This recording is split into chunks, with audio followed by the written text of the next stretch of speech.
The gifts have been unwrapped, the carols have been sung. It's the perfect time to reflect, reset, and get ready for the adventures ahead. Hello and welcome to another engaging edition of Jamaica Magazine. I'm Theodore Henry, your host for this enlightening journey. Stay with us for an informative and inspiring show.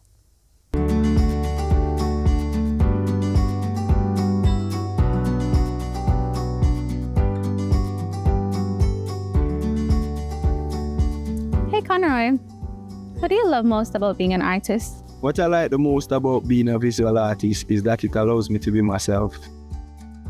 What about you? I love the fact that I'm able to express myself without using words, and I can let people get a glimpse of what goes on in my mind. If you are someone you know has a passion for creating, whether it's fine arts, web designing, makeup artistry, or even pottery, that's something we don't see every day. Don't let others stop you from going after your dreams. We all only get one chance at life. Make sure you live for you.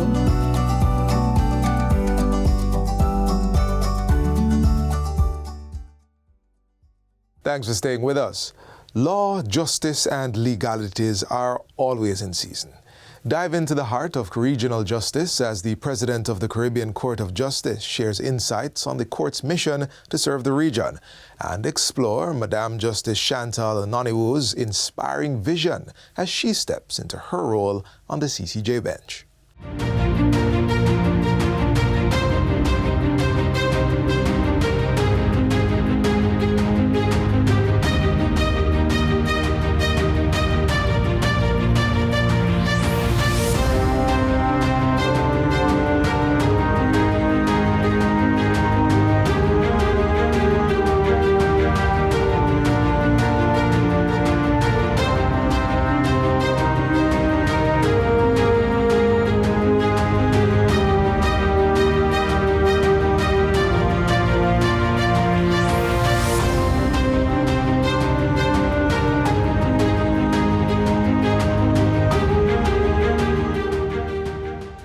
Established to serve as both an appellate court and an interpreter of the revised Treaty of Chaguaramas, the Caribbean Court of Justice, CCJ, is at the heart of the region's justice system. The mission of the court is to provide accessible, efficient justice for the people and states of the Caribbean. A primary goal of the CCJ is to create a judicial system that resonates with Caribbean values and realities. A Caribbean court, and a Caribbean court that has on it some of the best minds, judicial minds in the region, must be more effective at interpreting Caribbean law than a court that is based in London. Still, challenges remain. Some Caribbean nations have yet to adopt the CCJ as their highest appellate court. Constitutional hurdles such as parliamentary approval and referenda are major barriers. So far, 5 Caribbean states, Barbados, Belize, Guyana, Dominica, and St. Lucia, have accepted the CCJ as their apex court. Antigua and Barbuda and Grenada, for example, these countries, their constitutions absolutely require not just a qualified majority in the parliament, a 2/3 majority in the parliament, but they also require a 2/3 majority at a referendum. That's a very steep threshold. Misconceptions and differing opinions about the CCJ have stalled its expansion. Some believe that judges may be influenced by local politics or are not as skilled as those in foreign courts. If a dispute arises in the Caribbean, the people who judge that dispute should be able to understand the mores, the aspirations, the culture of the Caribbean in order to give the best possible answer to how judicial policy should be crafted in relation to that dispute, that area of law. The judges on the Caribbean Court of Justice are selected by a very rigorous process. They are independent. I, Chantal Patrice Ononiwu. October 29, 2024. Jamaica's Justice Chantal Ononiwu took her place as one of the region's top judicial minds. Her appointment symbolizes not only the CCJ's commitment to justice, but also the ongoing effort to solidify a Caribbean legal identity. Taking the oath of office as a judge of our region's highest court is very significant to me personally and professionally. I have a long-standing commitment to regional integration and the development of CARICOM. And I really respect the pivotal role that the Caribbean Court of Justice plays in advancing the rule of law and building Caribbean jurisprudence. Justice Ononiwu brings a wealth of knowledge to the court, particularly in international trade, a cornerstone of CARICOM law.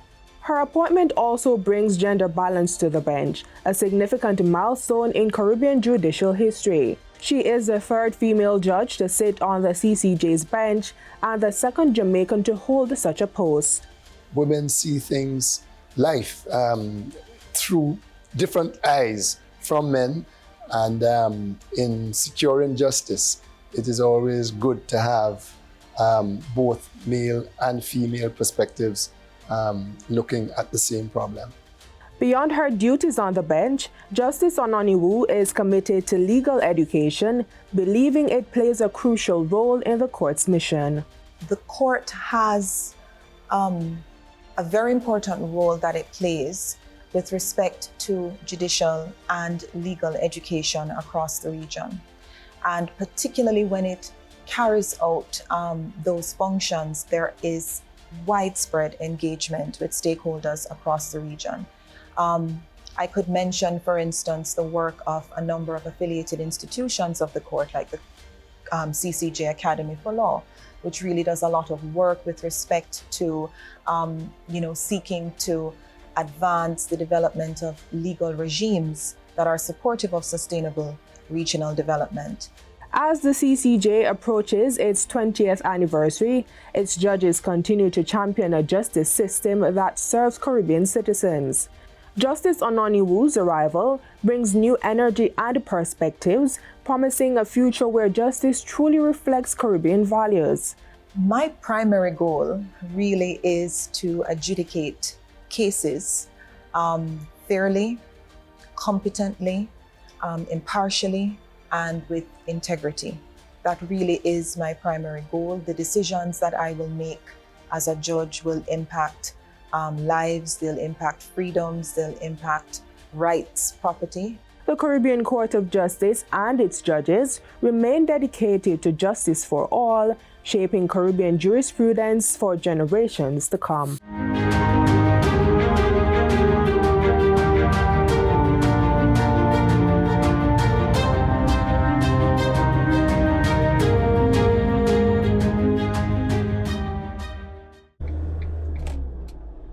On our roads, remember, take time, be courteous, drive good, walk good. Don't drink alcohol and drive. Don't drive tired or sleepy. Don't tailgate and don't overtake unless it is safe to do so. And always drive at a speed which will allow you time to stop quickly and safely.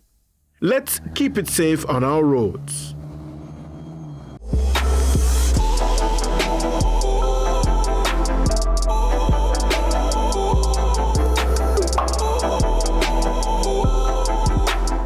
Living well with diabetes is possible. Stay tuned as health officials break down simple lifestyle tweaks and medical tips to keep your health on track and enjoy the sweeter side of life.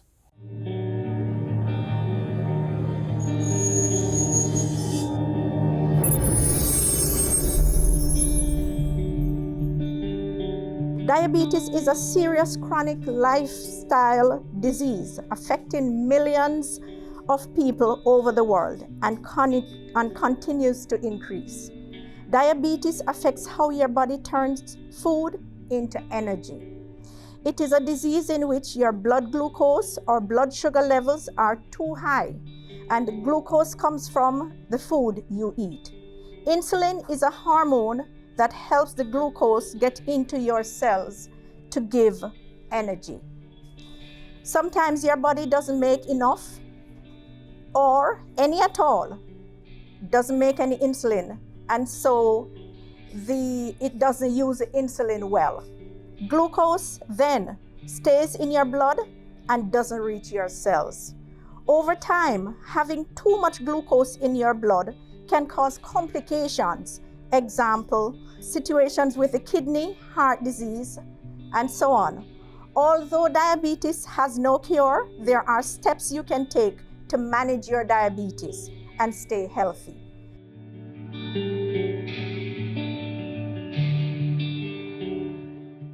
It is through lifestyle that we manage the risk of diabetes.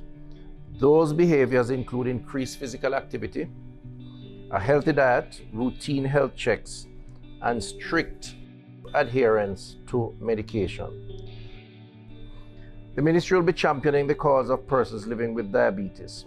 We have updated our clinical management guidelines, which is now available on our website, and we will be working on increasing access to testing through the introduction of point-of-care testing.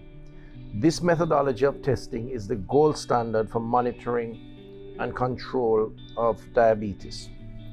Our agency, the National Health Fund, will continue to support persons through the provision of diabetic medication and supplies, and I encourage persons with diabetes to enroll in the NHF card program to access this benefit.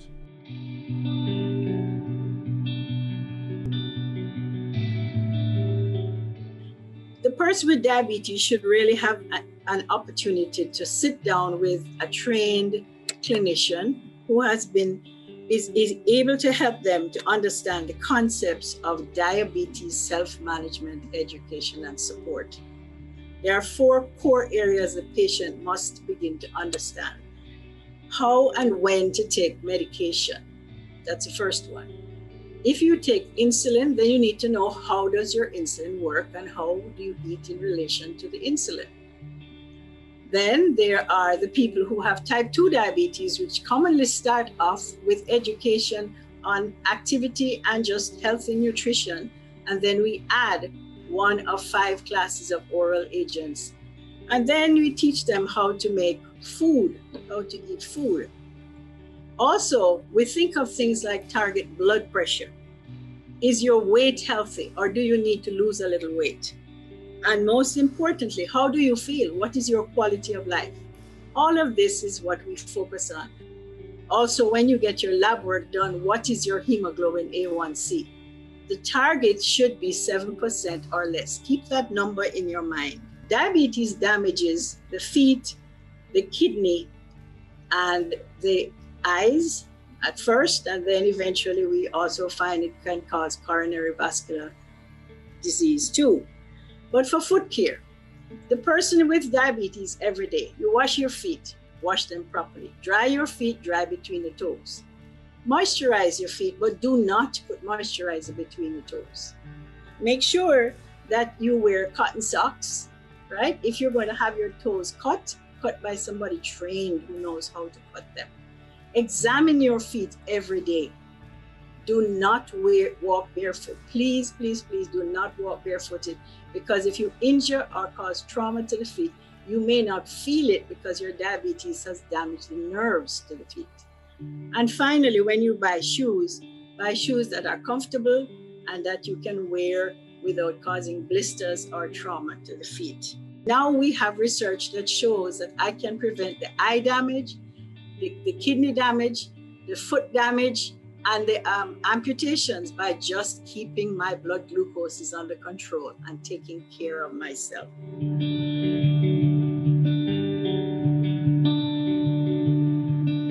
There's no such thing as a diabetic diet, but it's all about how much I eat, the timing of my meals. So it's your portion sizes is what is important. Now, what we do recommend is that persons eat at least 3 balanced meals per day and small snacks. Snacks usually mean smaller, more nourishing meals which we usually recommend that it be your fruits, your vegetables, or you can also use your nuts. Each meal or snack should contain protein because we need it to be balanced as well. Each meal should contain at least your protein and your fat. And we also want them to select a variety of foods from all the food groups. So there is some recommendations about the amount of fruits that you should eat per day. We usually say 2 to 3 servings. We want you to include a variety of vegetables daily. We also want you to include more peas, beans, and nuts in your daily meals. Reduce your intake of salty and processed foods, and to reduce your intake of fats and oils, and that of sugary foods and drinks. You aim for foods that have high sources of fiber, such as your whole wheat bread, whole grain rice, flour, more of your ground provisions. They will give you fiber, right? And that will slow down the rate at which your body breaks down the food, so you won't have a rapid increase in your blood sugar levels versus if you eat foods that are low in these added fibers.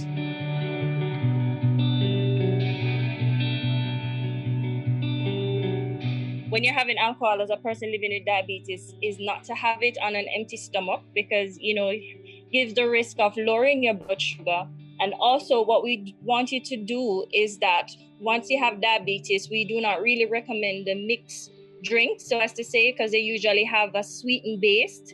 For women, it's usually you can have a drink per day, and for men is no more than 2 drinks. And what is a drink? Usually for beer, it's not more than 12 ounces. And for like a shot, it's usually a shot, which is about 1.5 ounces. And for wine, recommendation is usually about 5 ounces thereabout.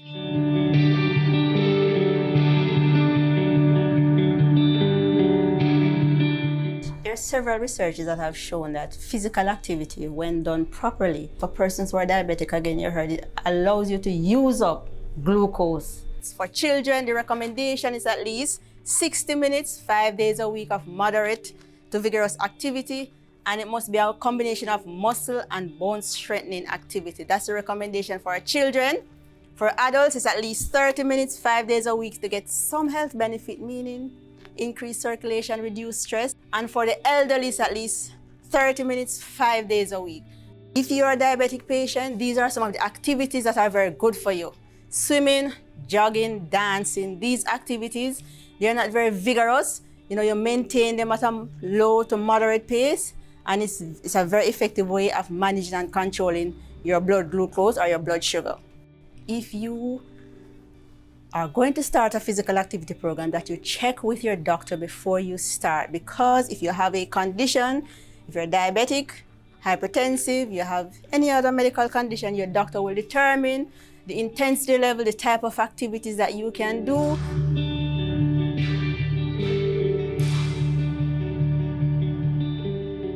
Persons living with diabetes mellitus have multiple psychosocial issues related to diabetes management and its complications even before COVID. And there's an entity called diabetic distress.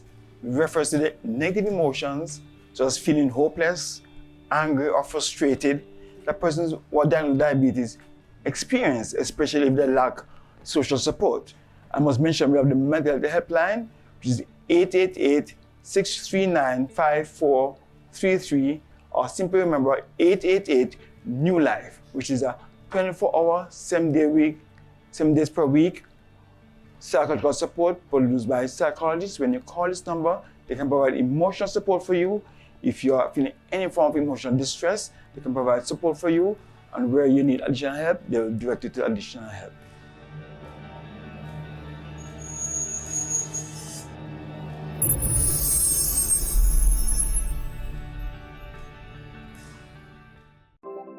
Jamaica, I can help you protect our citizens. Jamaica Eye will play a part in increasing your public safety.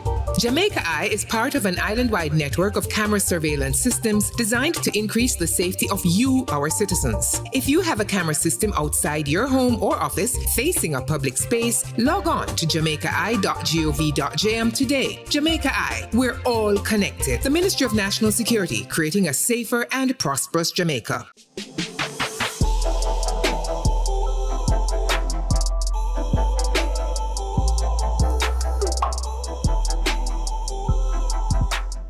Can a second chance lead to serving your community in a big way? The Ministry of Justice reveals how individuals with expunged records can turn over a new leaf by applying to become a Justice of the Peace.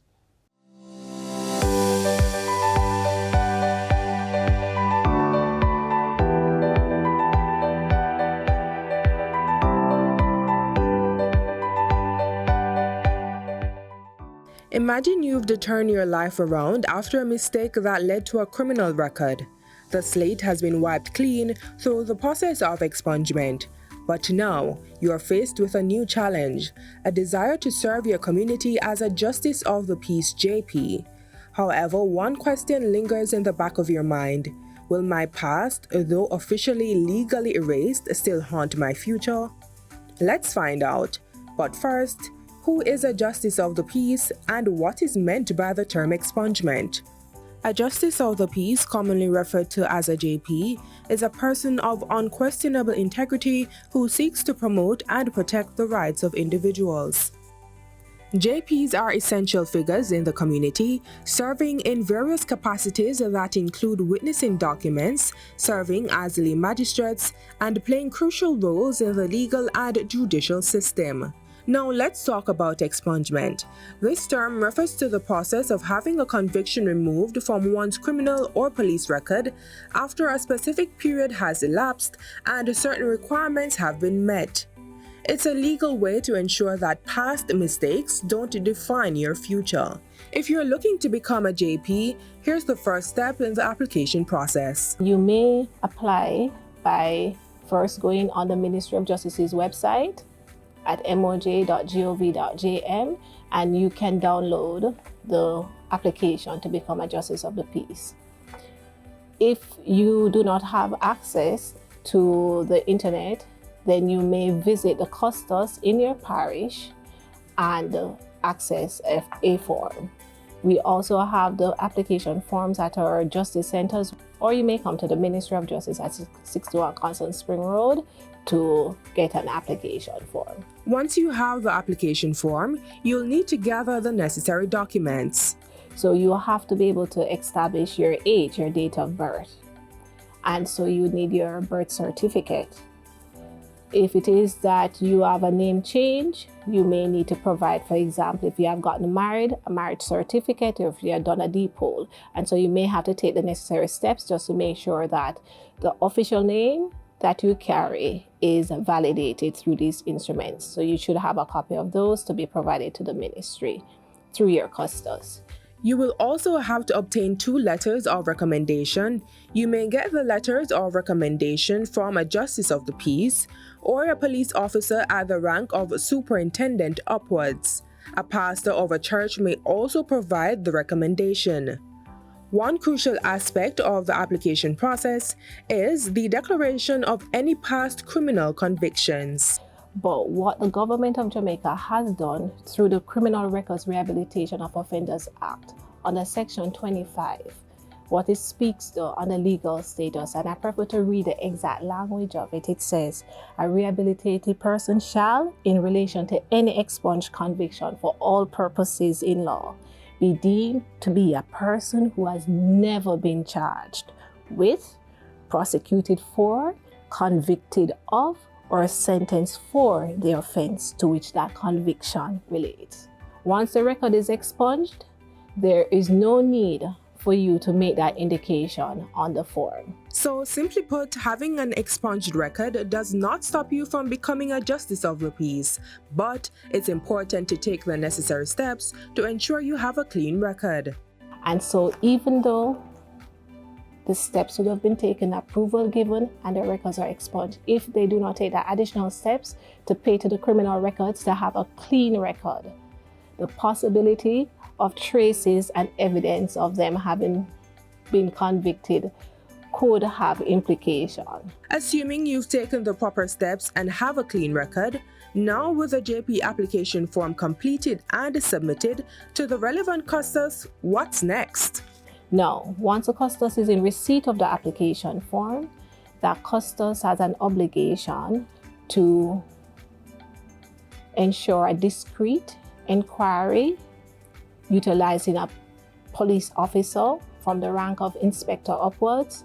And once the custos would have conducted a discreet inquiry on the applicant, then the custos, having been satisfied that that applicant has a potential to continue to serve in his community, is a person of integrity based on the content of his application form, then the custos will submit that application to what we call the Justice of the Peace Advisory Committee, to which a custos is a chair, and that comprises 3 other persons: a judge, a police officer, and a person nominated by the Minister of Justice.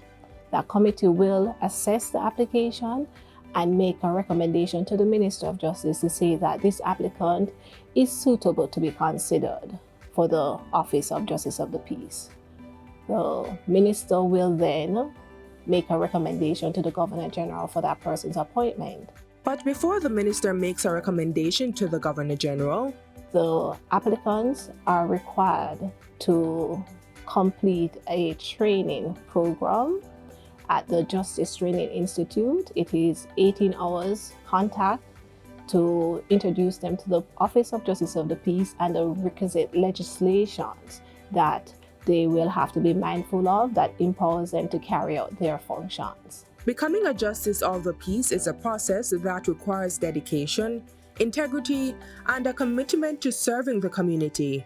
Even with an expunged record, the opportunity to serve in this esteemed role is still within reach. Your past does not have to dictate your future.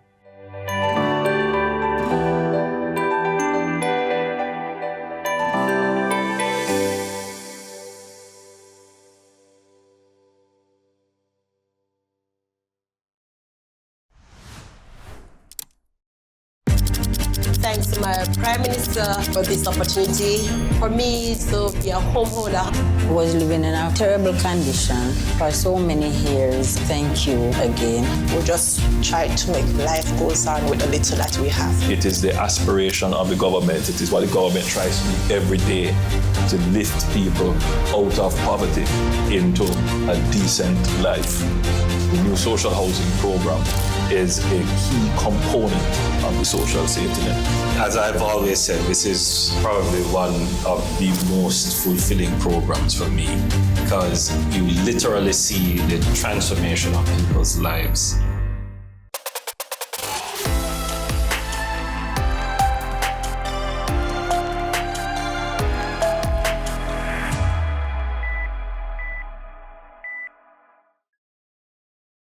As we conclude today's edition of Jamaica Magazine, we hope you found these features informative and engaging. Stay connected with JIS through our website at jis.gov.jm and on social media. On behalf of the production team, I'm Theodore Henry. Happy holidays.